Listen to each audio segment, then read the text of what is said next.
warahmatullahi wabarakatuh. Saya Andis Mahmud Katara, Sekretaris DPD KNP Provinsi Sulawesi Selatan, mengucapkan selamat Hari Donor Darah Sedunia. Donor darah aman, selamatkan jiwa. Rampo PMI Kota Makassar. Kami, keluarga besar Polsek Pangluka, mengucapkan Hari Donor Darah Sedunia.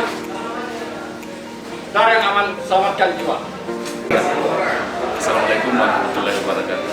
Saya Ahmad Tahir, Ketua PMI Kecamatan Panakukang, mengucapkan selamat Hari Donor Darah Sedunia 14 Juni 2020. Ingat ya teman-teman, donor tidak rata karena setetes darah untuk kemanusiaan.